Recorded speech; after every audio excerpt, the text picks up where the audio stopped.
जहां तक मैं इंडियन आर्मी की ताकत को समझता हूं तो पाकिस्तान क्या, उसके लिए चाइना कोई बहुत बड़ी बात नहीं है, क्योंकि लड़ाई जज्बों की होती है कि जैसे ही कश्मीर के लोगों की आर्थिक स्थिति अच्छी होने लगती है वैसे ही कोई ना कोई घटना घट जाती है। पाकिस्तान मतलब नंगा युद्ध। War is the destiny of this earth and human life. युद्ध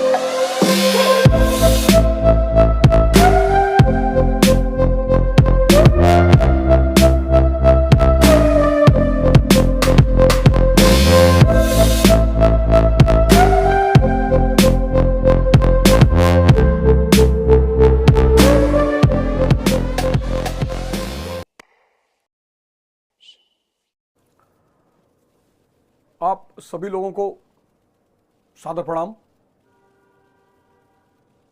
कुछ घटनाएं दुनिया में ऐसी घटती हैं जो इंसानी मन को बहुत पीड़ा देती है, अगर वो इंसान है तो। और ऐसी ही एक घटना है पहलगाम की। पूरा देश स्तब्ध है, पूरा देश निशब्द है, पूरी दुनिया, मतलब यात्री, आपके घर आया हुआ मेहमान, आपके घर के मेहमान है वो,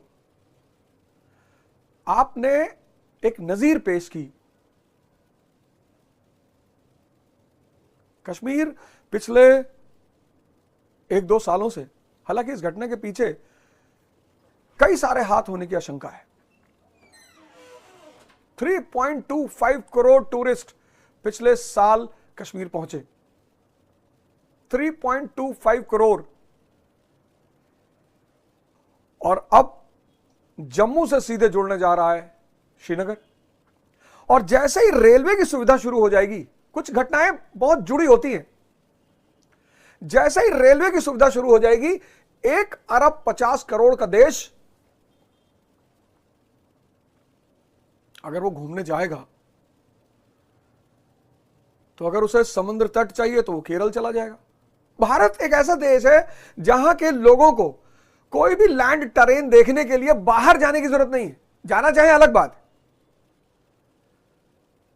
मतलब अगर वो किसी विशेष भौगोलिक दशा में घूमना चाहते हैं तो वो अलग बात है। किसी विशेष भौगोलिक देश में जाना चाहते हैं कि भाई, जैसे एक आजादी के बाद लोग घूमते रहे, और आजादी के बाद आप देखो जितनी मूवीज बनी, खासकर शम्मी कपूर की जितनी मूवीज बनी, वो सारी की सारी मूवीज, ज्यादातर मूवीज कश्मीर में बनी।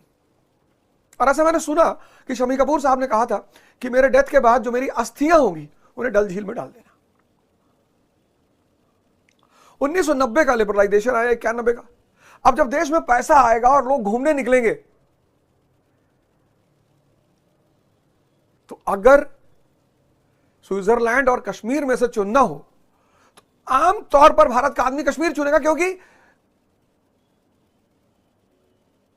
एक तो अपना देश, ऊपर से इतना सस्ता, अपनी भाषा, अपने लोग। कश्मीर के ये जो अस्थिरता है, इसको मैं कई नजरों से देखता हूं। आज मैं पूरी कहानी आपको सुनाना शुरू करूंगा। अगले 3-4 एपिसोड में मैं एक पूरी कहानी आपको कश्मीर की सुनाऊंगा। लेकिन कश्मीर की घटनाएं तभी घटती हैं जब कश्मीर के लोगों की जब आर्थिक स्थिति अच्छी होने लगती है। मैंने इस बात को गौर किया है कि जैसे ही कश्मीर के लोगों की आर्थिक स्थिति अच्छी होने लगती है, टूरिज्म बढ़ता है, वैसे ही कोई ना कोई घटना घट जाती है। मैंने कहा ना, पिछले साल 3.25 करोड़।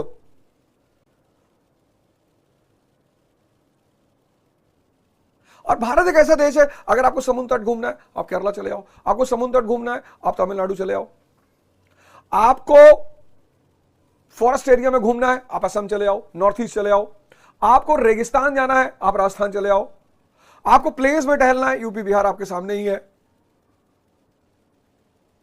क्या नहीं है इस देश में? मतलब क्या नहीं है इस देश में? अगर एक एंगल से देखा जाए तो इस देश में क्या नहीं है। लेकिन आखिर यह कश्मीर का मुद्दा क्या है?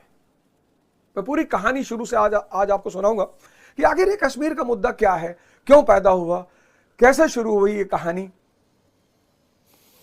और फिर रिसेंटली ये पहलगाम में जो भारतीयों के साथ हुआ उस पर किसका इंटरेस्ट हो सकता है। पाकिस्तान को मारना बहुत बड़ी बात नहीं है। जहां तक मैं इंडियन आर्मी की ताकत को समझता हूं, तो पाकिस्तान क्या, उसके लिए चाइना कोई बहुत बड़ी बात नहीं है, क्योंकि लड़ाई जज्बों की होती है।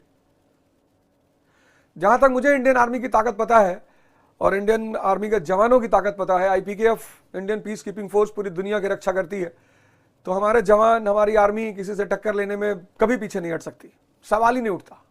लेकिन एक कहावत है, यह भी हो सकता है कि कोई थर्ड पार्टी कहीं बैठा हुआ, कोई तीसरा आदमी, जिसको भारत की बर्बादी से फायदा हो रहा हो।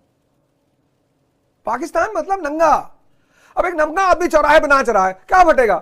कहावत ही है अपने यहां, नंगा नाचे फाटेगा, अपने यहां कहावत ही है। भैया आप स्लम एरिया में कूदोगे लूटने के लिए, झोपड़पट्टी में आप कूद गए डाका डालने के लिए, पता लगा आप ही का मोबाइल और पर्स और घड़ी छिन गई। इंडियन आर्मी के लिए पाकिस्तान कुछ भी नहीं है, कुछ भी नहीं। अब यह समय है जब हमको निर्णय ऐसे लेने हैं, मतलब निर्णय तो लेने ही है। उस ताकत का क्या फायदा जो अपनी रक्षा ही ना कर सके? उस ताकत का क्या फायदा जो अपनी रक्षा ना कर सके? भाई भगवान राम भगवान है, बिल्कुल है भगवान, और भगवत्ता जैसे लक्षण भी है। रावण को समझा भी रहे हैं, और एक बार रावण को नहीं समझाया उन्होंने एक बार रावण को नहीं समझाया, यही उनकी महानता है। एक बार नहीं, एक बार विभीषण को भेजा, एक बार हनुमान जी को भेजा, एक बार अंगद जी को भेजा। भगवान स्वयं 3-3 बार समझा रहे हैं, नहीं मान रहा है।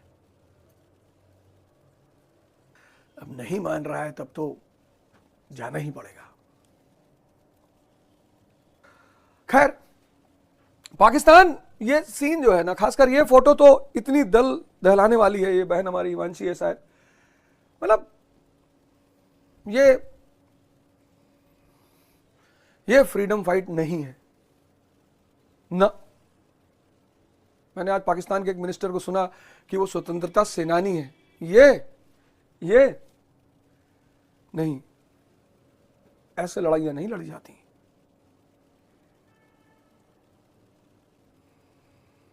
बिल्कुल नहीं। खैर, आज मैं आपको ये जो कश्मीर समस्या है, पुंछ से शुरू करूंगा। पुंछ विद्रोह 1947, और आज पहलगाम तक लेकर आपको आऊंगा 2025। ये कश्मीर का नक्शा है। ये गिलगिट बल्तिस्तान का एरिया है, जिसको हम POK कहते हैं, और ये एरिया पाकिस्तान के कब्जे में है। इसको हम POK कहते हैं, गिलगिट बल्तिस्तान का एरिया। ये पाकिस्तान के कब्जे में है और इसको हम POK कहते हैं। ये जम्मू एंड कश्मीर, लद्दाख, ये पूरा अस्काई चीन का कुछ पार्ट चाइना के कब्जे में है, और ये गिलगिट बल्तिस्तान, अस्काई चीन, सियाचिन हमारे पास है। और ये पूरा टेरिटरी, ये आप देखो, ये पूरी टेरिटरी हमारी टेरिटरी है। सियाचिन, लद्दाख, जम्मू एंड कश्मीर। अस्काई चीन वो चाइना के कब्जे में है और गिलगिट बल्तिस्तान पाकिस्तान के कब्जे में है। अब ऐसा कैसे हुआ? तो सबसे पहले, लड़ाई जब भी होती है हिस्ट्री में, हिस्ट्री मतलब ज्यादातर युद्ध का वर्णन, ज्यादातर इतिहास का शिक्षक युद्ध के विरोध में नहीं बोल सकता। युद्ध, war is the destiny of this earth and human life. युद्ध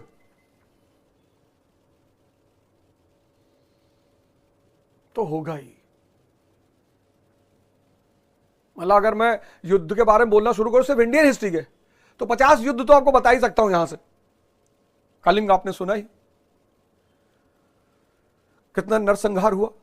तराइन 1191, तराइन 1192, चंदावर 1194, पानीपत 1526, खानवा 1527, Panipat 1556, Karnal 1739, third battle of Panipat 1761। अरे युद्ध युद्ध युद्ध। तो आखिर ऐसा क्यों है? इस धरती पे युद्ध क्यों होते हैं? उसकी एक बड़ी सीमित वजह है, बड़ी सिंपल सी वजह है। युद्ध होते हैं लिमिटेड रिसोर्सेस, अनलिमिटेड एस्पिरेशंस। संसाधन जो है वो लिमिटेड है और उस संसाधन पे कब्जा करने वाले बहुसंख्यक हैं। आज हमारे देश की पॉपुलेशन है 1 अरब 50 करोड़ अप्रोक्सीमेटली, और बुद्ध के काल में हमारी जनसंख्या थी 2 करोड़। सोचो पूरे भारतीय उपमहाद्वीप में सिर्फ 2 करोड़ लोग थे, कितना रिसोर्स रहा होगा लोगों के पास। अनिवार्य है युद्ध, इसलिए मैं हमेशा क्लास में कहता हूं, चूंकि हिस्ट्री का विद्यार्थी हूं और सिर्फ युद्ध पढ़े, तो अगर जीवन में सिर्फ युद्ध चलेगा, आज देखो आप हमारे कितने भाई बहन बच्चे डिप्रेशन का शिकार हैं। बचपन से लेकर 12th तक, ग्रेजुएशन तक सिर्फ पढ़ाई की, मन की शक्ति और तन की शक्ति पे ध्यान ही नहीं दिया, और 20 साल की उम्र आते ही आते आप दुनिया के युद्ध में शामिल हो जाते हो। महाभारत बड़ा प्यारा शब्द है, महाभारत बड़ा प्यारा शब्द है। महाभारत मतलब चैलेंज। हम सब अर्जुन हैं और हम सब के जीवन में अपनी अपनी महाभारत है। इस संसार में ऐसा कोई व्यक्ति नहीं है जिसके जीवन में उसकी महाभारत ना हो। चाहे तुम चैलेंज कह लो, चाहे महाभारत कह लो, दोनों का मतलब एक है। बस उस महाभारत से वही निकलेगा जिसके पास कृष्ण होगा। अभिमन्यु होने से भी कुछ नहीं कि बहुत अच्छा लड़ना जानते हैं, बहुत बड़ा योद्धा है, घुस गए। हर व्यक्ति को एक कृष्ण चाहिए अपनी महाभारत से बाहर निकलने के लिए। तो युद्ध तो अनिवार्य है। अब युद्ध 3 चीजों के लिए होगा। पहला, रिसोर्स के लिए। अब तिब्बत पे कब्जा हो गया, चीन का कब्जा है तिब्बत पे, और दलाई लामा बेचारे पिछले 50 सालों से चिल्ला रहे हैं, साहब हमारा देश कब्जा हो गया, साहब हमारा देश कब्जा हो गया। आज अगर तिब्बत में यह पता चल जाए कि अगले 500 साल के तेल का रिजर्वायर है, कल अमेरिका खड़ा हो जाएगा। It's a violation of human rights and it's against the democratic principles of the people. तुरंत अमेरिका खड़ा हो जाएगा। लेकिन अमेरिका को पड़ा है कि पठार के लिए क्यों लड़ना यार। जब नाटो बनी 1949 में, तो पूछा गया भाई नाटो क्यों बनाए, तो बोले to protect democratic principles and humanism in the world. जहां जहां भी प्रजातंत्र को नुकसान पहुंचेगा हम उसकी रक्षा करेंगे। लोगों ने कहा वाह यार बहुत बढ़िया।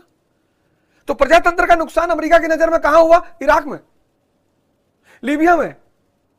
पाकिस्तान में प्रजातंत्र का नुकसान उसको कभी दिखाई नहीं पड़ा। अब कश्मीर की अगर आप लोकेशन देखो, ये देखो कश्मीर, अगर आप कश्मीर की लोकेशन देखो, इसकी लोकेशन बहुत कीमती है। ये देखो कश्मीर की लोकेशन। 4 दरवाजे हैं कश्मीर में। एक दरवाजा खुलता है भारत में, एक दरवाजा खुलता है चीन में, एक दरवाजा खुलता है रशिया की तरफ, और एक दरवाजा खुलता है अफगानिस्तान और ईरान की तरफ। 4 दरवाजे। तो इसका मतलब स्ट्रैटेजिकल इंपॉर्टेंस, सामरिक महत्व। तो पहला महत्व कश्मीर का क्या है? सामरिक, स्ट्रैटेजिकल। 4 दरवाजे, एक दरवाजा नहीं, 4। एक दरवाजा भारत, एक दरवाजा चीन, एक दरवाजा रशिया, एक दरवाजा अफगानिस्तान और ईरान। और ये जो रास्ता है ये बड़ा पुराना इंपॉर्टेंट रास्ता है। इसको हम सिल्क रूट कहते हैं। आदिकाल से चीन से सिल्क रूट निकलता था और ये फिर पश्चिम एशिया होते होते यूरोप, और बहुत बड़ा व्यापारिक मार्ग, बहुत बड़ा व्यापारिक मार्ग। श्रीनगर, लक्ष्मी का नगर। श्री कौन है? माता लक्ष्मी। श्रीनगर लक्ष्मी का नगर। अब इधर से व्यापारी आएगा तो भी कश्मीर से निकलेगा, चीन से व्यापारी आएगा तो भी कश्मीर से निकलेगा, उधर रशिया की तरफ से व्यापारी आएगा तो भी इधर से निकलेगा, भारत का व्यापारी तो भी। तो पहली बात तो कश्मीर का सामरिक महत्व, स्ट्रैटेजिकल इंपॉर्टेंस, सामरिक स्ट्रैटेजिकल इंपॉर्टेंस, क्योंकि 4 दरवाजे। और दूसरी बात resources, fertile planes.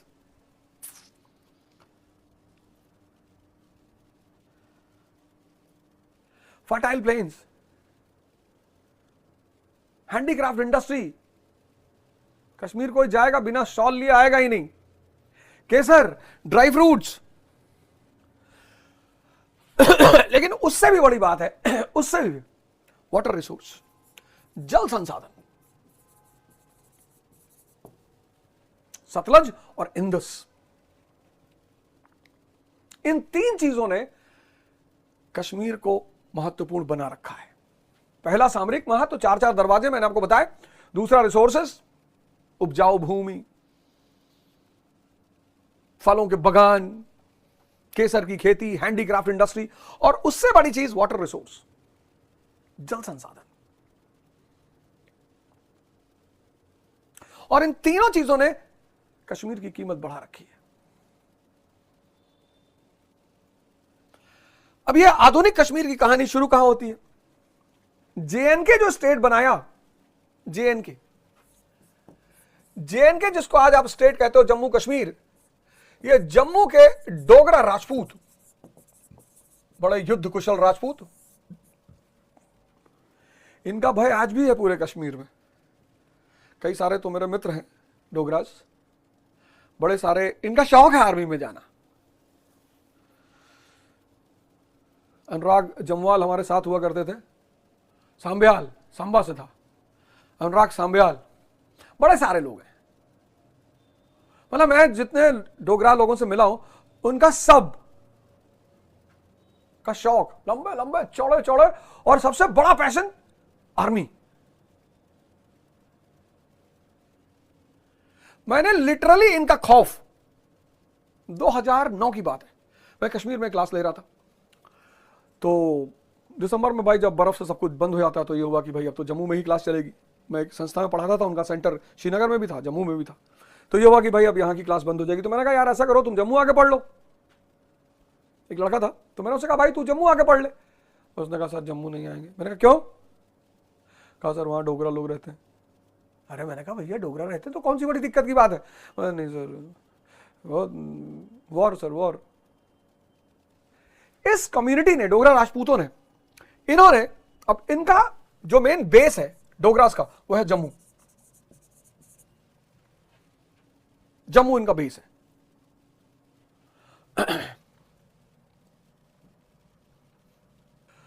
JNK, Dogra राजपूतों ने इस स्टेट को बनाया 19वीं सेंचुरी के मध्य में, 19वीं शताब्दी, 19वीं सेंचुरी में इस स्टेट को क्रिएट किया डोगराओं ने।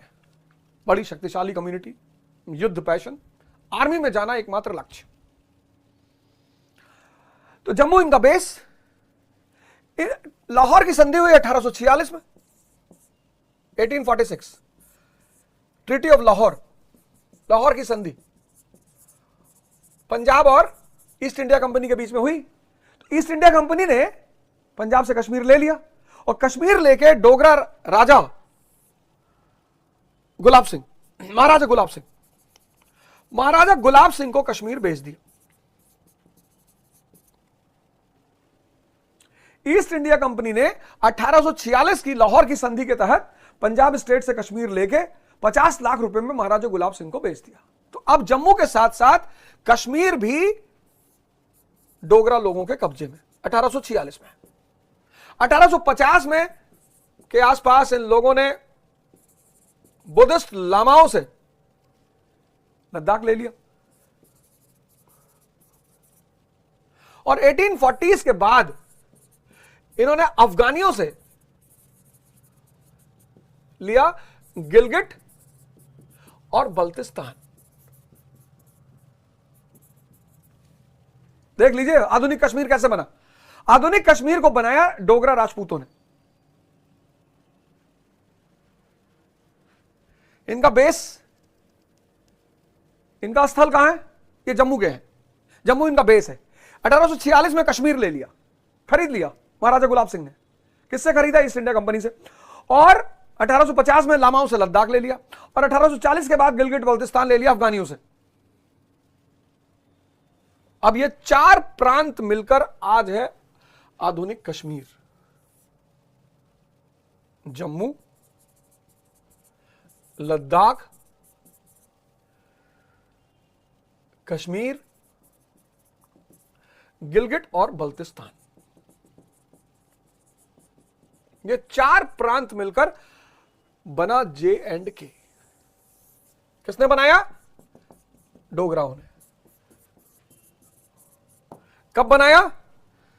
19th, second half of 19th century,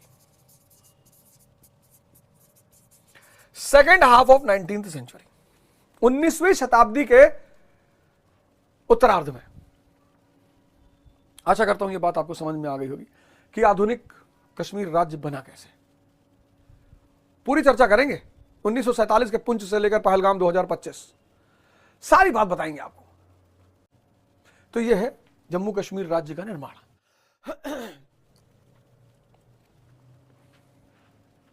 अब इस कहानी को मैंने 4 फेज में बांटा है। फर्स्ट फेज, जो आज जम्मू कश्मीर की समस्या है, उसको मैंने 4 फेज में बांटा है। पहला फेज, पहले फेज में 3 चरण है, 1931, 1938 और 1947, 3 चरण। तो 19वीं शताब्दी के उत्तरार्ध में कश्मीर राज्य का जन्म हुआ। किसने जन्म दिया? डोगराओं ने। और 20वीं शताब्दी के उत्तरार्ध में कश्मीर समस्या का जन्म हुआ। 19वीं शताब्दी के उत्तरार्ध में, second half of 19th century, Kashmir as a state was born, and second half of 20th century Kashmir issue starts. तो कैसे? अब कश्मीर का जो सोशल स्ट्रक्चर था, सामाजिक संरचना, यहां का राजा हिंदू, डोगराज, यहां का राजशाही बहुसंख्यक हिंदू, शाही वर्ग। जो शाही वर्ग था यहां का, एरिस्टोक्रेसी जिसको मैं बोलता हूं, आप भी बोलते हो, यहां का जो एरिस्टोक्रेसी का तबका था वो मेजॉरिटी हिंदू।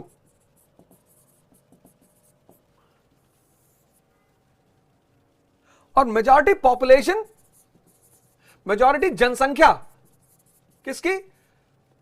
मुसलमानों की, मुस्लिम्स। मेनली मजदूर, मेनली। अब जनसंख्या किसकी ज्यादा? मुसलमानों की। और शाही वर्ग कौन है? हिंदू। तो एक साइकोलॉजिकल टेंशन तो मजदूर और राजा वर्ग में होती ही है। 1991 के पहले की जो फिल्में आप देखोगे तो उसमें भी आप देखोगे जो भी अमीर आदमी है उसको हिंदू दिखाया गया है। तो एक सामाजिक तनाव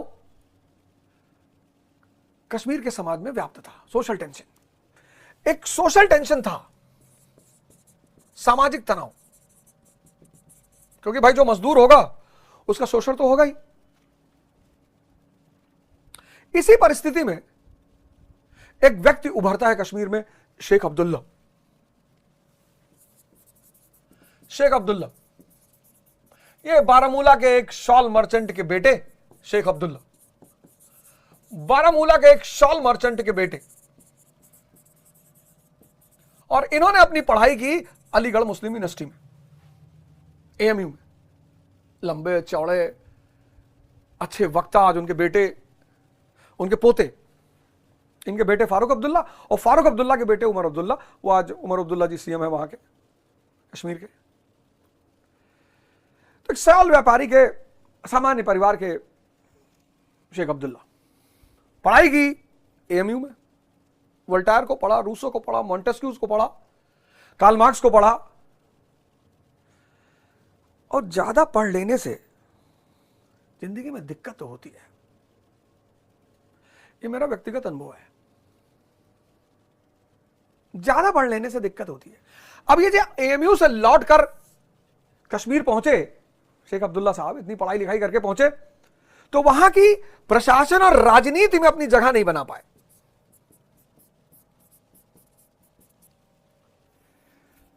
अब एएमयू का पढ़ा लिखा आदमी, Voltaire, Rousseau, Montesquieu, Karl Marx, Wittgenstein, Kashmir जब वापस आए एएमयू से तो पता चला कि साहब ना तो वहां की राजनीति में कोई जगह मिला, ना वहां की प्रशासन में। अब काबिलियत जिस व्यक्ति के अंदर है, काबिलियत, वो जो भी चाटुकारिता कर रहा है वो महान है। आज के युग में तो भाई साहब चाटुकारिता का तो इतना बोलबाला है, हमेशा से रहा है, आज थोड़ा ज्यादा है, लेकिन चाटुकारिता का बड़ा बोलबाला है।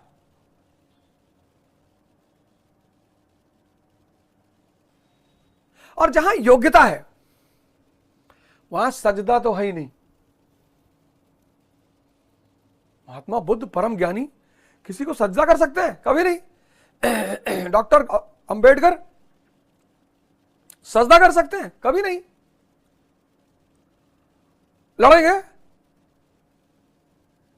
तो जब इनको वहां के प्रशासन में और राजनीति में जगह नहीं मिली तो 1931 में इन्होंने एक पार्टी बनाई, ऑल JNK मुस्लिम कॉन्फ्रेंस। ऑल JNK मुस्लिम कॉन्फ्रेंस, मुस्लिम मुस्लिम कि मुसलमानों के हक के लिए लड़ेंगे। लेकिन महाराजा हरि सिंह की सेना ने इनका दमन किया, सेना द्वारा दमन। तो कहते हैं आदमी जब मार खाता है तो जागता है। Beating leads to awakening. आजकल के बच्चे तो खा ही नहीं पा रहे मार। पहले टीचर यहां मारते थे, यहां पे ये सब एक्यूप्रेशर के पॉइंट है, खुल जाते थे। आप गौर करो, ऐसे कहता था मास्टर, हाथ फैलाओ हाथ फैलाओ, और ऐसे करते कहता और मारेगा, हाथ फैलाओ हाथ फैलाओ हाथ फैलाओ, और यही मारता। यहां कान पे आंख पे इस तरह नहीं मारते थे टीचर। कान पे मार दिया पर्दा फट गया, आंख पे मार दिया रोशनी चला गई, इस तरह कोई टीचर नहीं मारता था। यहां या तो मुर्गा बना दिया। Beating leads to awakening. हमारे महाराज जी हैं सक्तेशगढ़ में, अड़गानंद महाराज, तो लाठी से मारते थे। तो जब इनका दमन हुआ तब इनकी आंखें खुली कि यार एक पक्ष को लेकर चलेंगे तो बाकी लोगों का सपोर्ट ही नहीं मिलेगा, और ताकतवर तबका तो हिंदू तबका है इस प्रदेश में। तो इन्होंने क्या किया, इस पार्टी का नाम इन्होंने बदला 1938 में, और इन्होंने अब नाम रखा नेशनल कॉन्फ्रेंस, जो आज पार्टी है नेशनल कॉन्फ्रेंस। नेशनल कॉन्फ्रेंस, और नेशनल कॉन्फ्रेंस का गोल क्या था? सेकुलरिज्म, धर्मनिरपेक्षता। दूसरा, universal adult franchise, universal adult franchise, वयस्क मताधिकार। अब पार्टी का दायरा बड़ा हो गया। अब ये सबकी बात करने लगे अब्दुल्ला साहब। अब जब ये सबकी बात करने लगे तो सबने इनको अप्रिशिएट करने का, वेरी गुड, बहुत अच्छा। और इसी पृष्ठभूमि में जवाहरलाल नेहरू और महात्मा गांधी जी को लगा कि बस अब ये आदमी दोस्त बनाने लायक है क्योंकि इसकी विचारधारा अब हमारी विचारधारा है। तो यहीं पे शेख अब्दुल्ला को भारत के राष्ट्रवादियों का भी समर्थन मिल गया, महात्मा गांधी और जवाहरलाल नेहरू। तो जब यह देश आजाद हुआ, जब 1947 में भारत को आजादी मिली, 1947 में जब भारत को आजादी मिली तो कश्मीर के 4 दावेदार, पहला कांग्रेस, दूसरा महाराजा हरि सिंह, तीसरा शेख अब्दुल्ला, और चौथा मोहम्मद अली जिन्ना यानी पाकिस्तान। जब भारत आजाद हुआ तो कश्मीर के 4 दावेदार, 4, जब इस देश को स्वतंत्रता मिली तो कश्मीर के 4 दावेदार, कांग्रेस कि भारत का अंग है। महाराजा हरि सिंह ने कहा हमें आजादी चाहिए, माउंटबेटन ने कहा आजादी तो ऑप्शन ही नहीं है, या पाकिस्तान या इंडिया, दोनों डोमिनियन में से कहीं जाना है, आजादी तो ऑप्शन नहीं है। जिन्ना बोले 2 नेशन थ्योरी के हिसाब से हमारा है, मुस्लिम डोमिनेटेड एरिया है।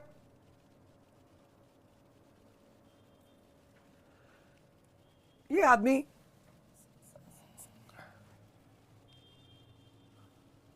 ये कह रहे थे हमारा है, ये कह रहे थे हमें आजादी चाहिए, ये कह रहे थे पाकिस्तान का है। और यहीं पर अगस्त 1947 में महाराजा हरि सिंह ने एक समझौता किया, स्टैंड स्टिल एग्रीमेंट। अगस्त 1947 में महाराजा हरि सिंह ने एक समझौता किया, इस समझौते का नाम था stand still agreement.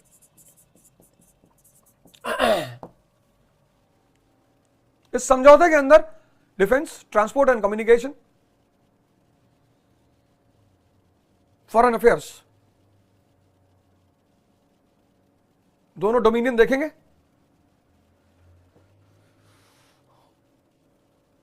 Defence, transport and communication, foreign affairs. और कश्मीर एसेशन के बारे में तब सोचेगा जब उसके ऊपर कोई हमला होगा, और जो हमला करेगा कश्मीर दूसरी साइड में चला जाएगा। पाकिस्तान हमला करेगी, कश्मीर भारत की तरफ चला जाएगा। भारत हमला करेगा, कश्मीर पाकिस्तान की तरफ चला जाएगा।